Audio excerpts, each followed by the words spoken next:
Sudah masuk semua? Sudah. Ada yang masih di luar ya? Sudah masuk semua. Oke, sudah masuk semua. Kalau sudah masuk semua, silakan disiapkan dulu barisannya, duduknya yang rapi. Alat tulisnya disiapkan. Kita akan mulai pembelajaran kita pada hari ini. Baik, kepada ketua kelas silakan untuk pimpin doa terlebih dahulu. Sebelum belajar, mari kita berdoa. Berdoa mulai. Bismillahirrahmanirrahim. Raditu billahi rabban wa bil islami dinan wa bi Muhammadin nabiyya wa rasula. Rabbi zidni ilman warzuqni fahman bi rahmatika ya arhamar rahimin. Amin ya. Baik, silakan semuanya fokus ke depan. Tidak ada yang bercanda, tidak ada yang ngobrol. Fokus dengan apa yang nanti Ustaz sampaikan. Siap? Ya. Baik, siap ya. Baik, sebelum dimulai pembelajarannya, sepertinya ada bangku yang kosong. Kemana nih? Itu siapa yang kosong? Yoga. Yoga. Kenapa Yoga nggak hadir pada siang hari ini? Bolos. Bolos. Astagfirullahaladzim. Ya, kemudian siapa lagi? Ada lagi yang hadir? Abi. Abi mana Abi? Sakitan. Sakit, insya Allah ya. Baik, kita doakan teman kita yang sedang sakit, mudah-mudahan Allah segera angkat penyakitnya. Ya, sehingga pada pertemuan yang akan datang, Abi bisa berangkat sekolah seperti biasa. Amin ya Allah ya Rabbal alamin. Baik ya, sudah siap teman-teman untuk belajar? Siap. Siap. Nah, baik, kalau sudah siap, pada siang hari ini kita akan mempelajari materi tentang sejarah berdirinya Daul Abbasiyah. Nah, pada minggu yang lalu kita setelah mempelajari materi apa? Sejarah berdirinya Daulah Umayyah.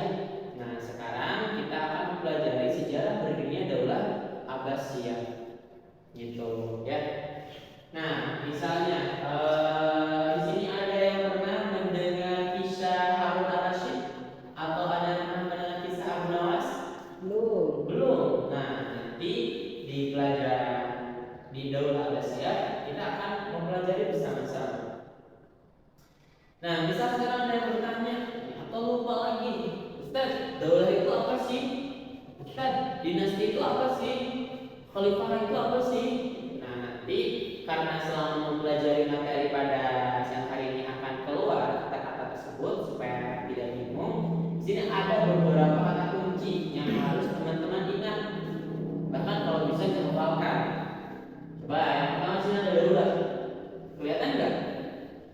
Daulah adalah sebagai kekuasaan tertinggi dalam suatu negara.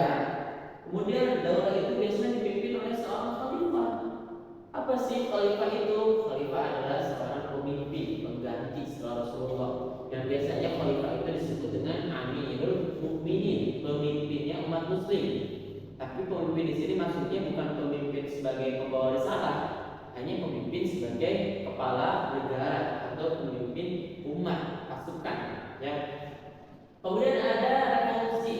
Nah, revolusi adalah perubahan sosial budaya yang berlangsung cepat dan menyangkut pokok-pokok kehidupan masyarakat. Jadi nanti di masyarakat dinasti Daulah Abbasiyah ini akan ada namanya revolusi, ya, perubahan besar-besaran dalam aspek-aspek kehidupan masyarakat. Kemudian ada dinasti. Nah, dinasti ini adalah keturunan raja-raja yang memerintah, yang mana semuanya itu berasal dari satu keluarga. Makanya kenapa disebut dinasti Abbasiyah? Karena mereka semuanya berasal dari satu keluarga, yaitu keluarga Abbas, ya. Nah, kemudian ada As-Saffah. Siapa As-Saffah? As-Saffah ini adalah sebuah julukan yang berarti si haus darah, ya. Nanti teman-teman bakal sering mendengar kata As-Saffah karena beliau merupakan salah satu tokoh utama dari berdirinya Daulah Abbasiyah. Dan yang terakhir nanti ada propaganda. Nah, propaganda ini adalah sebuah penerangan berupa paham, pendapat dan sebagainya yang benar atau salah yang dikembangkan dengan tujuan orang agar menganut suatu aliran sikap atau arah tindakan tertentu. Jadi nanti di propaganda ini, ya, ada propaganda yang dilakukan para tokoh-tokoh dalam usaha mendirikan dinasti Abbasiyah. Ya, jadi banyak sekali kata kunci yang akan keluar. Silakan teman-teman diingat dicatat dan dihafalkan supaya tidak bingung ya. Oke, kita langsung lanjut ke pembahasan ke materi.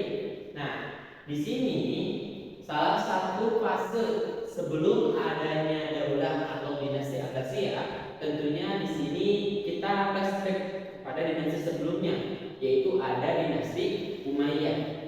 Yang mana sebelum dinasti Abbasiyah ini berdiri, tentunya dinasti sebelumnya ini mengalami fase krisis atau fase kemunduran yang kita sebut dengan krisis pemerintahan Bani Umayyah. Yang mana ketika masa fase krisis ini ada beberapa momen atau kejadian. Yang pertama di sini dengan adanya pemberontakan oleh kaum Syiah dan Khawarij terhadap pemerintah Daulah Umayyah yang bermadhab Sunni. Ya, Khawarij itu kaum Syiah itu siapa sih? Kaum Syiah adalah kaum pengikut setianya Khalifah Ali bin Abi Thalib. Dan Khawarij itu siapa? Khawarij itu adalah kaum yang keluar dari barisannya Ali ya pada saat itu. Kenapa menentang kepada Muawiyah? Karena dulu ketika sebelum Muawiyah berdiri atau menjabat sebagai khalifah, ini terjadi perpecahan di kalangan umat muslim. Ya, terjadi perpecahan antara kubu Ali atau kaum Syiah, kemudian kaum Khawarij yang keluar dari barisannya Ali, kemudian kelompoknya Muawiyah yang mendirikan dinasti Umayyah. Nah, ini adanya pemberontakan. Dan juga pada saat itu memang pemerintahan Daulah Umayyah ini banyak sekali orang-orang atau pemimpin-pemimpin yang melaksanakan korupsi, sekuler dan pilih kasih ya. Jadi memang Daulah Umayyah ini kan lumayan lama berdirinya, kurang lebih sekitar 75 sampai 90 tahunan. Nah, ketika di akhir-akhir atau di khalifah-khalifah yang akhir ya sebelum runtuh, memang kualitas khalifahnya itu kurang cakap dalam memimpin. Mereka gemar melakukan korupsi, mereka gemar menghambur-hamburkan harta negara gitu.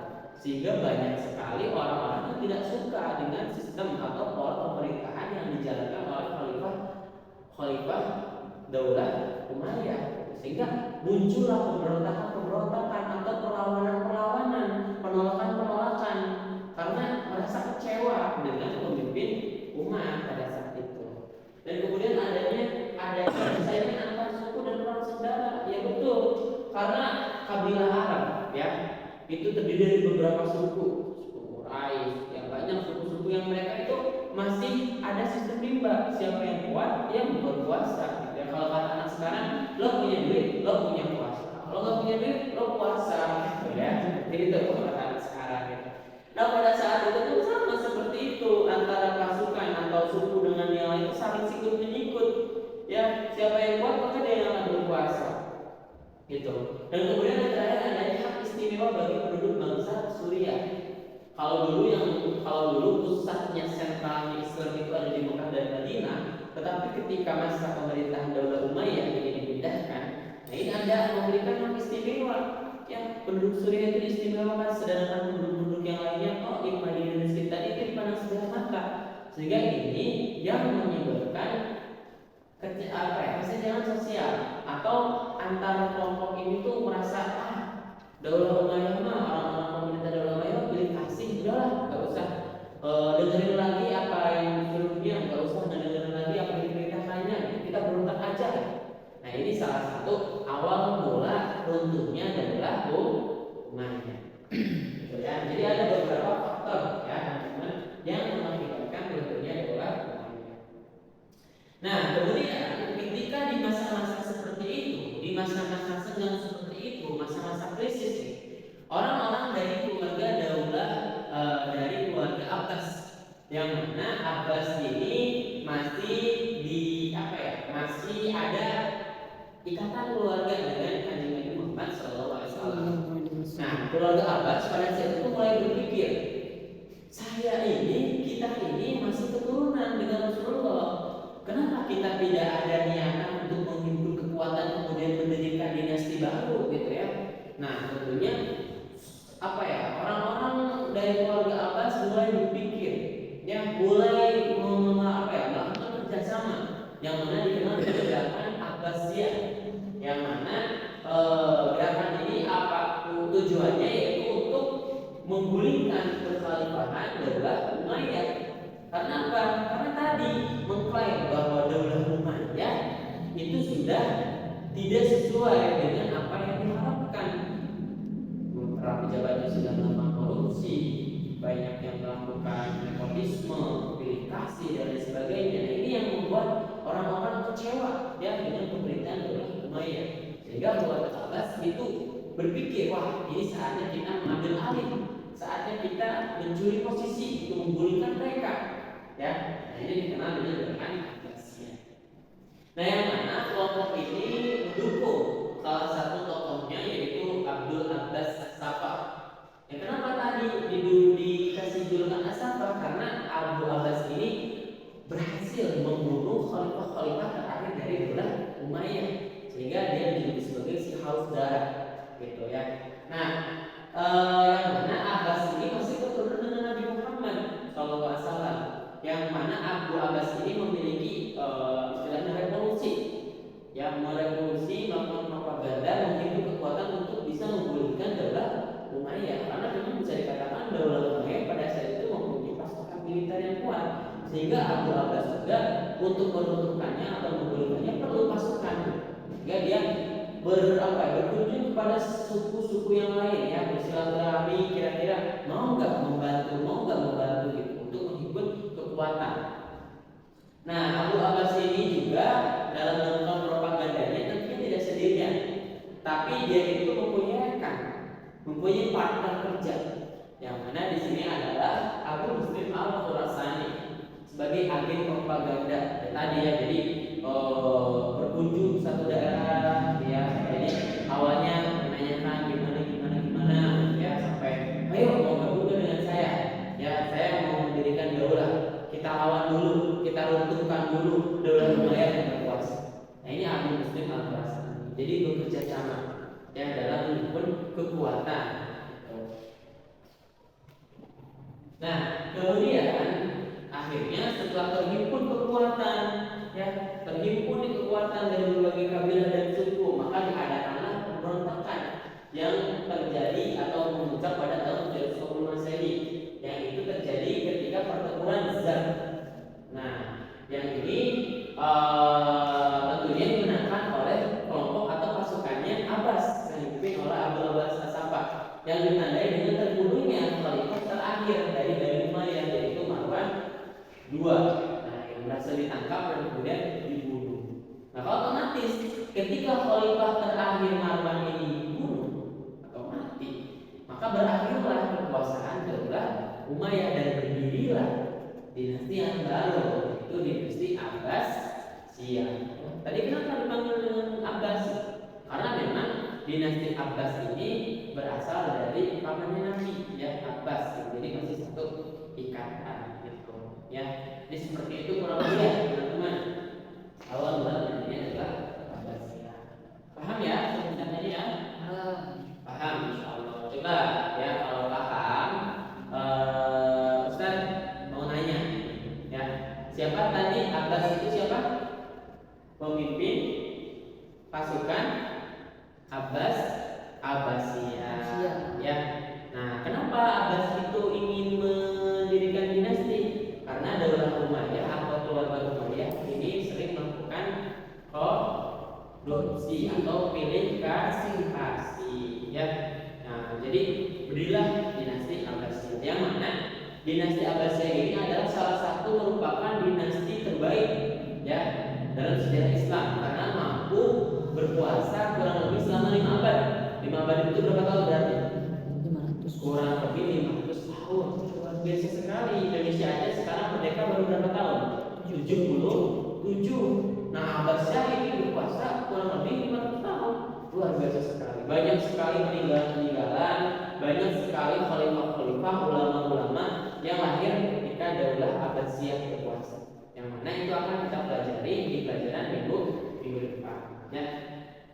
Oh iya, Ustaz, ada yang lupa. Ya, tujuan teman-teman mempelajari materi pada pagi hari ini, siang hari ini adalah tadi untuk mengetahui berdirinya Daulah Abbasiyah seperti apa. apa peristiwanya, kemudian apa saja yang menyebabkan runtuhnya Daulah Umayyah. Yang tadi sudah dijelaskan, Daulah Umayyah runtuh karena memang khalifahnya itu kurang cakap ya di akhir-akhir itu, di akhir-akhir kepemimpinan ya, sehingga terjadilah keruntuhan dan digantikan dengan Daulah Abbasiyah.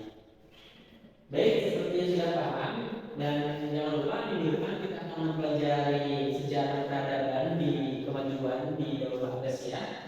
Silakan dibaca bukunya supaya minggu depan teman-teman ada gambaran. Dan tugasnya KS di halaman 20 silakan dikerjakan untuk nanti minggu depan kita koreksi bareng-bareng. Karena sudah paham dan tidak ada pertanyaan, kita cukupkan saja untuk pertemuan KS yang hari ini. Kita tutup dengan alhamdulillah majelis. Alhamdulillahirabbil alamin. Subhanallahumma wa bihamdika asyhadu an la ilaha illa anta astaghfiruka wa atubu ilaik. Akhirul kalam bila sekian. Assalamualaikum warahmatullahi wabarakatuh. Waalaikumsalam warahmatullahi wabarakatuh.